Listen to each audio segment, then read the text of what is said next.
I'm Crystal Faulkner with the CPA and Business Advisory firm of Cooney, Faulkner & Stevens. We're here today with Steve Stevens. Steve is the CEO and the president of the Northern Kentucky Chamber of Commerce. And Steve, we've had a lot of good news out of your region over the last few months. Since the beginning of the year, we've seen about 2,000 new jobs in your area. A number of companies have expanded, and even we've had some relocations come to Northern Kentucky over the past 6 months.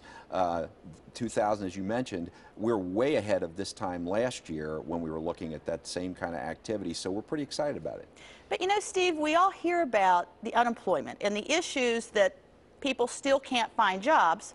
But on the other hand, we're also hearing about a lot of opportunities that companies have that they just can't find skilled workers. How do we address that problem? It really is a conundrum for our community because when we have a lot of folks sitting on the sidelines with a higher unemployment rate, you know, you'd say to yourself, well, then that's easy to fill those jobs, right? Well, it would be if the folks had the proper skill sets to match up with the job demands that are coming, especially in an area like manufacturing. Currently in Northern Kentucky, about 700 jobs are open and unfilled because of that. But you and others in Northern Kentucky have initiated several different programs to address this issue. Yeah, you know, one of the things is to create an awareness campaign and really start working on changing a perception. The perception that's out there right now is that manufacturing is sort of an undesirable profession. If you're a younger person, you're probably hearing things from your father or grandfather about a condition that wasn't very pleasant. It's different now. It absolutely is, because certainly to run these machines, you have to be able to know technology. It's not the manufacturing job of a decade or two ago. Correct. And those things that are going to be in high demand in the future relate to engineering. And so engineering degrees and things like that are very important. But, you know, you don't necessarily have to get a 4-year baccalaureate degrry to be able to do these jobs. So if folks watching today would like more information about how they can learn about some of these programs, can they go to your website? Absolutely. NKYChamber.com is one source, and there are others that we can link you to. Well, Steve, thank you so much for being my guest. You're welcome. We're going to continue our conversation with Steve Stevens, president of the Northern Kentucky Chamber of Commerce, on WCPO.com/BusinessWise. So, Steve, we've been talking about the new jobs. We've been talking about all the different programs that folks over in Northern Kentucky, the leaders in the Northern Kentucky area, are initiating to help move that economy and really our entire region forward. How are you positioning Northern Kentucky to be so attractive for companies to come in and create these jobs? We are blessed with some great assets in our community, and a good business climate is one of the essential things, and we have that. And we have a lower tax base or tax cost of doing business there. We also have a fairly good transportation system. The airport is vibrant, even though folks often are concerned because we've lost passenger service. It's extremely robust when it comes to cargo. Businesses are very attracted to that, and the kinds of companies that we have, at least around the airport in Boone County, are logistics, sort of looking for logistics to do their business. So this really helps them. So we have a lot of things that really make us an attractive place. Plus, I think our location is still pretty good. We're kind of central and easy to get to some big markets throughout the country. You know, I think it's very interesting that so many people here in our region really do take for granted the 75, 71 interchanges that we are blessed with here. We really are. I mean, it's a huge corridor when it comes to commerce up and down this country. It really kind of creates the spine of the country when you look at it on a map from Michigan to Florida. We've got one little glitch, and that's our bridge, but we'll keep working on fixing that bridge. But other than that, it really is quite a network. So that helps our companies, and we want to keep it moving smoothly.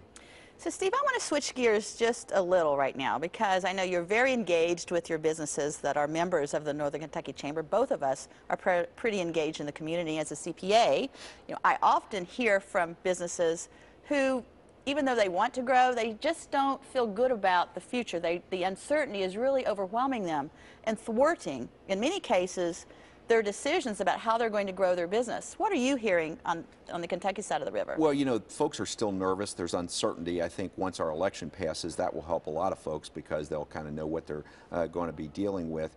But, you know, I think people should take encouragement, at least in the Northern Kentucky area, when we're seeing the growth that we're seeing. We're trying to position ourselves to keep that growth going. Obviously, we look for legislative help sometimes in that regard. But, you know, the regional indicators just came out and showed us, you know, clearly as well as a jobs outlook for 2020 that we've got many areas where we're going to grow. We believe manufacturing will grow about 15% just in the next 3 years. What does that mean in terms of total jobs? That's about 2,500 jobs, at least in the Northern Kentucky area. So that's good news. Manufacturing is the base of the economy. That churns other additional jobs that are ancillary and supportive of that. So there's a big impact that comes from that. So I feel like companies should feel optimistic. It isn't easy still, but as we talk to our members and I visit with a lot of different companies, I'm seeing growth. So that's encouraging. Yeah, I do feel like, from businesses' perspective, that things are getting better. I just think that this looming uncertainty, as you mentioned, hopefully will come to some kind of conclusion, one way or the other, Right. after the election, and certainly after our Congress determines what taxes are going to be, what health care is going to be. There's just so many things out there that businesses don't know. That's right. You know, Congress does need to act, even though it's a lame duck session. The fiscal cliff people hear about is a very important issue for them to touch because if they do not act before the end of this year, come December 31st, we're going to revert back to some very high tax rates across a lot of different types of taxes that really affect everybody, not just business. Well, you mentioned earlier, Steve, that you're seeing the manufacturing growth, and I would assume that if we can really develop a great manufacturing base here, that it's going to attract other businesses. What other trends are you seeing for 2013 and beyond? Well, I mentioned a little bit about cargo, and cargo is really the future at our airport. And I think a lot of folks kind of feel bad about our airport because they've seen our passenger count go down and the service there go down for passengers. But truly, if you look down the road, I always say at Louisville and look at the impact that UPS's Worldport has had on that economy, you got to feel pretty good about us having the second largest global hub that DHL has.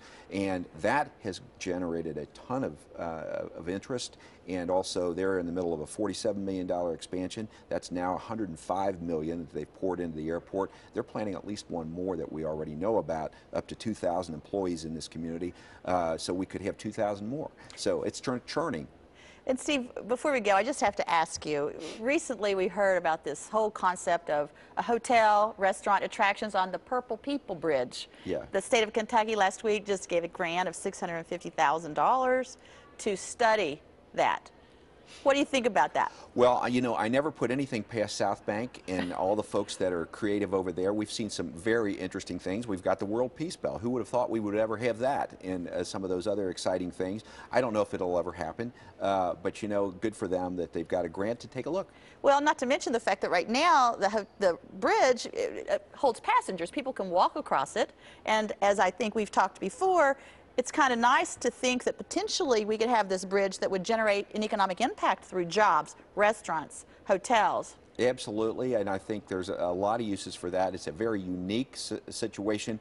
I run across that bridge every weekend with my running group, and I can tell you it is full of people. So it's helped us a lot connect our two sides of the river for sure. Well, Steve Stevens, thank you again for being my guest and everything you do for our community.